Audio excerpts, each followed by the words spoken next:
Greetings and salutations, dear viewers, and welcome back to the realm of Final Fantasy XIV. We're going to be doing this a little bit differently from usual in an effort to expedite the process of getting these videos out to you while they're still relevant. Which means how things are changing is that commentary this time is going to be live. I'm still going to try to make it as disconnected and informative as possible, but it is live. So, today we're going to be tackling one of the two new dungeons added in the most recent patch. 3.4? I can't remember what patch is what anymore. Specifically, they are the Great Gubal Library hard mode of one of the Heavensward story dungeons, and Zelfatol. We'll see which one we get to when I queue up for Expert. Your reward for these, by the way, your major reward for them, are tomestones of scripture, which you get some for doing the roulette, as well as some for doing the dungeon itself. And there is a weekly cap, which I've already hit for these, but that is how you get the most recent tomestone gear.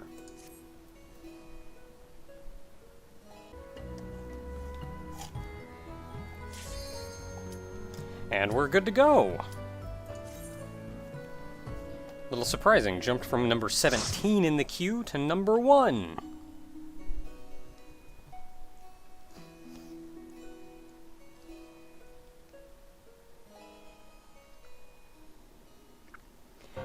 And we enter the Great Gubal Library. This is probably my more favorite of the two dungeons for the new patch, if only because I really enjoyed the Great Gubal Library's normal mode.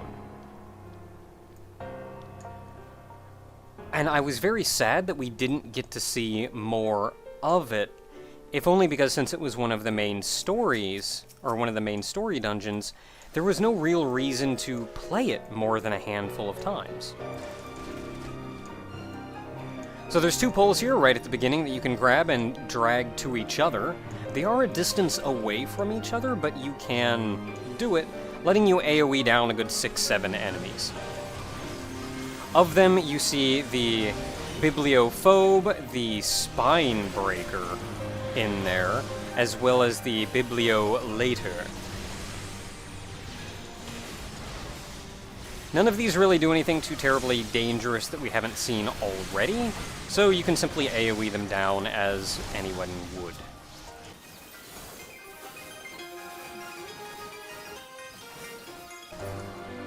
Most important thing to be aware of is the Bibliolater's one, who does have a conal. His regular attack is a conal AoE to the front, and he also has a rather large conal AoE to the rear. We're now introduced to the Bibliovores, who are really just generic demon types. The Spine Breaker there, if you can see him, is a gargoyle type. And then there's a couple of these guys.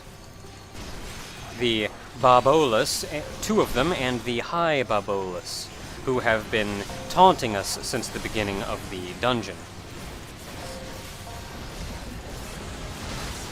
They were the boss of Amdapor Keep's hard mode, or a boss of Amdapor Keep's hard mode, and will do a number of the attacks that they did at the time, such as the ripples of something or other that they used once already. But that said, you can still treat them effectively as regular enemies here, so there's not a lot to worry about. You're getting some rather large regular AoEs, which kind of comes from the fact that there are so many enemies. I think those are coming from the Spine Breakers, as that's a thing the gargoyle types would typically do. one down so I can DPS him more focusedly. You'll notice throughout the dungeon there's a number of little books you can read. Some of them have some funny stories in them, and some of them have some more thought-provoking ones. Demon of the Tome! This looks a lot like the first boss we fought in the normal mode, except then he comes out of the book. This is your first boss. Get ready for a good time. While the arena's clearing off, you have a brief moment to DPS him down. He'll use an attack called Folio fairly often.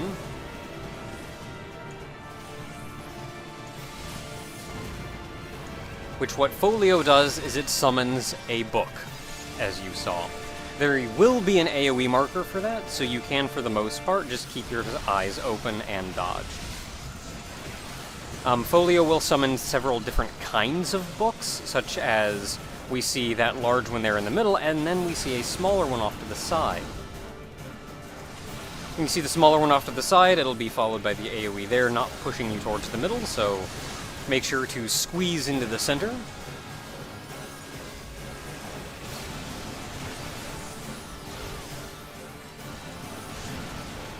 I think this guy is based off of another more common monster type, so you do see the Frightful Roar, which is resonant attack of theirs.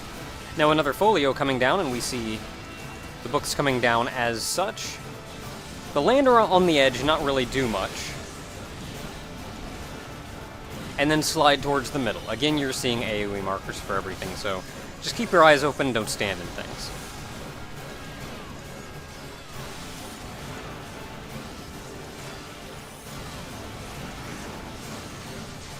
We should have saved Forbidden Chakra for when Blood for Blood was up, but what are you going to do?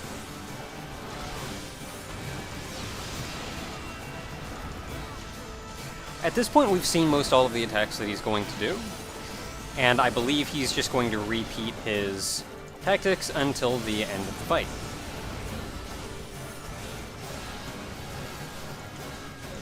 So you want to move back towards the center. Frightful Roar. All the mechanics are spelled out in the form of things on the ground you don't want to stand in. From the regular chest throughout the level, you'll be getting item level 225 items, which is just a little bit worse than the 240 that you would have near the peak of the previous patch.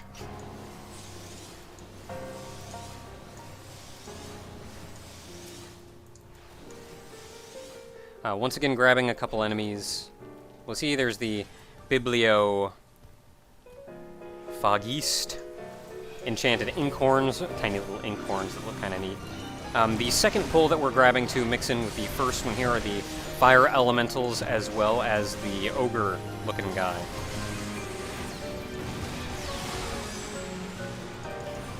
As for getting rid of this one, I still don't think any enemies do anything too terribly noteworthy, so simply keep your eye open on AoEs on the ground and keep AoEing them down.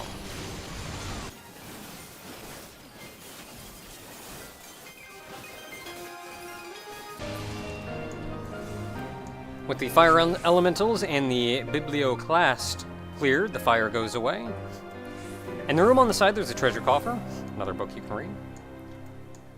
But you actually want to go the other way, where there's another ink stain, some more inkhorns, another bibliophagiste. And if you carry them far enough, just around the corner here, the poles are a fair distance away from each other, so pulling multiple groups is a little tricky. But you'll find a number of forbidden tomes. A lot of them, actually. What is that, 7 of them?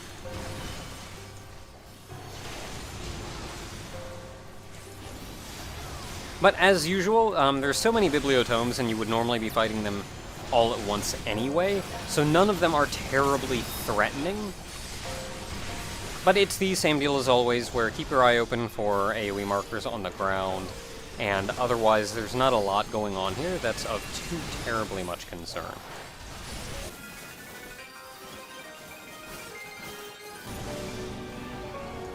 And then cleared, a book falls to the ground that will propel you up in the air, taking you to the second boss, the Liquid Flame. You'll remember this guy from Alexander. And he does use some similar moves. Though there is one that I'm still yet to really get my hands around, get my head around. So you remember this from Ifrit? Just don't keep standing in one. Slosh is a directional AoE he's going to do. Really? Can I move over here? Nope, he always comes at me. He kept looking one way, but no, he will indeed always tackle the person.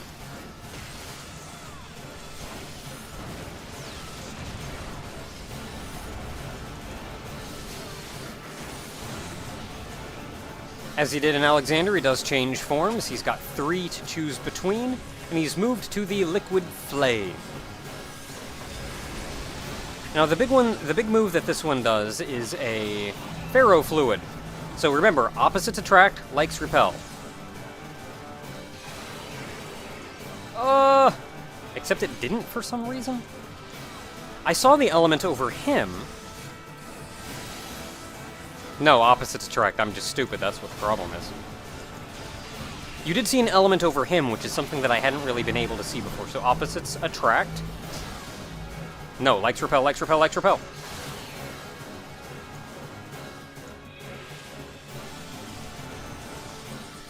Remember that. High school science. And then the other form is the hand. You want to match them up correctly, so moon to moon, sun to sun. All of us got the moon, so we all have to run to the glowing moon pad over there. There's another moon pad over there, but it wasn't glowing. So, you can't stand on that one. Now they're all up. I got sun, so stand on sun.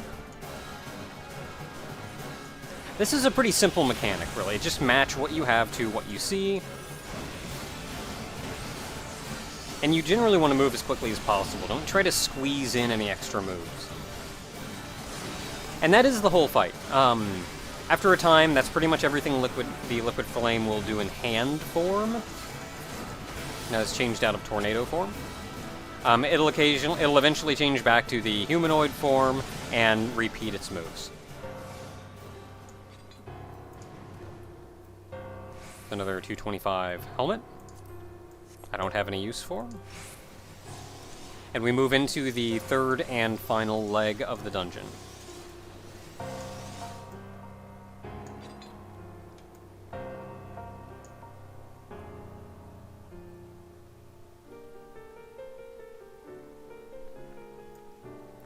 I rather like the third leg of this dungeon in comparison to the third leg of the original dungeon. Okay, so here we have some Porogos, two Polists, and a Pegist. You've likely fought Porogos before by this point. They've got, honestly, everything you would normally expect. Some AoEs, the like. Mechano Scribe. These actually are reminiscent of the dolls that we fought in an Anti-Tower. And will function in much the same way. So we've got the scribes here, and as you can see more statues just down the way, we're eventually going to be encountering not just the scribes, but some wizards and soldiers. I'm not sure what exact class the scribe would be related to. But between them and the Porogos, you're, again, just doing the standard thing you would be doing, AoE them down. With this many enemies, I can't even necessarily point out one specific mechanic that would be too big of a deal. Just kind of hammer them. Hammer them down, AoE them down, dodge any AoEs you happen to see. And once them dead, once you move up here, you see the Mechano Servitor, who's a knight, and the more Mechano Scribes. And at this point, you're under sort of a DPS check. It's either a DPS check, which would be under a timer, or it's based on their hit points. Because after a time, while you're fighting these, more will spawn. As you can see there with the Mechano Servitors, who seem to spawn as soon as the Scribe went down. I'm not sure which of the two mechanics it is. It could be either. And then once you've beaten these down a fair amount, you'll see the remaining statues come to life. Now, I mentioned I'm actually more fond of this leg of the dungeon in here than I was in the original. And I think that's just because it's so bright and cheerful. The windows are open, there's light coming in. There are still chains over a number of the bookcases.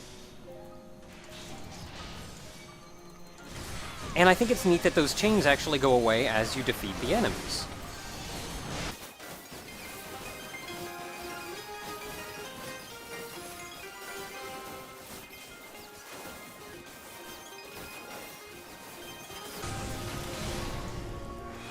The chains are removed from the books. Treasure coffer. And we can move onwards to one thing I actually very much like. Take a quick look at those two. Which is a mini-boss. You don't see a lot of mini-bosses in dungeons, and I really enjoy them. This is a smaller version of the, I want to say, the final boss from the normal version of this dungeon.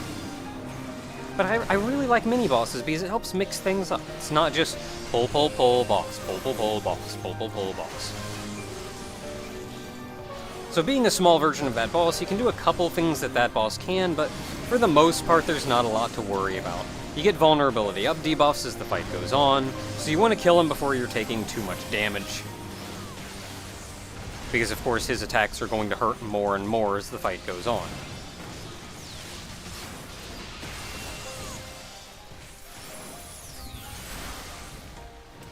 Oh, it occurs to me that there was actually one of the optional little books you can read, like those, that I actually wanted to read for everyone. But we passed it up.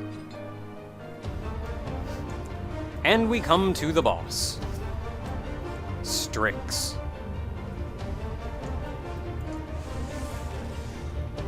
Hit that a little too early, but that's fine. And someone has to RBR.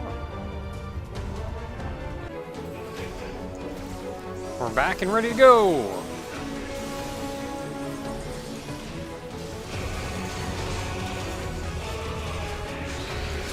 Now the boss has two main mechanics, or I should say one main mechanic.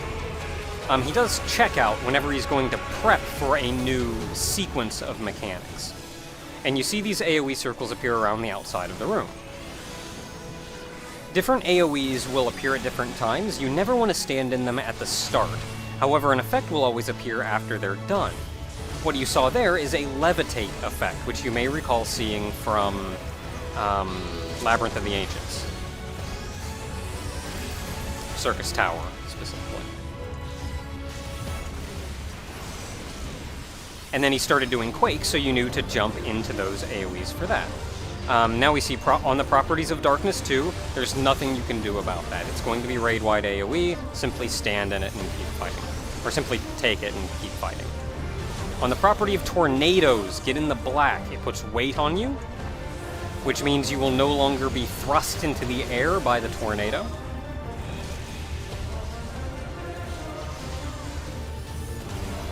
And then on the properties of Imps, where once it hits, you will be turned into an imp, stand in the blue to be turned back to normal. If you stand in the blue when you're not normal, or when you are normal, you'll be turned into an imp, I think. On the properties of lightning, or no, thunder, there's nothing you can do about that one. Simply don't stand near each other, and so you don't stack damage. He's doing checkout again. This one is going to be a little bit different, though, since he moved to the edge of the arena.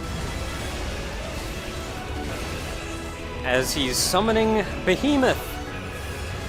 Think back to Labyrinth of the Ancients again.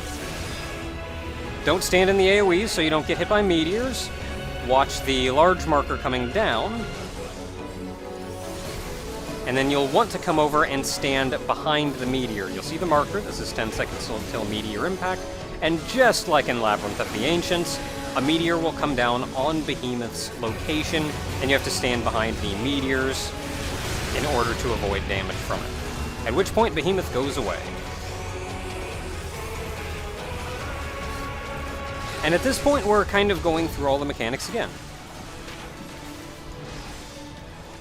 We're going to be seeing things go a little bit differently, though, in that we're just going to have to think a little bit more about what we have to do, since he's going to be putting down multiple effects at once and casting multiple, or more random spells. But it's still the same deal. And real quick, going back to Behemoth, as you saw before, there's the... I'm just gonna get hit by this one.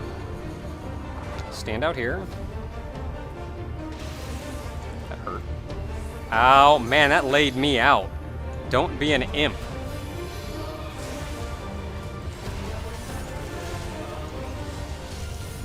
You'll see the positional AoE where that does damage depending on proximity AoE. That's where the meteor is going to come down. Otherwise, simply don't stand in the little AoEs that appear. Oh, I can just limit break him. Properties of Tornado, you'd want to be in the dark, or we can kill him. I don't think I needed to limit break him. And for that, more gear. I'm going to go ahead and pass.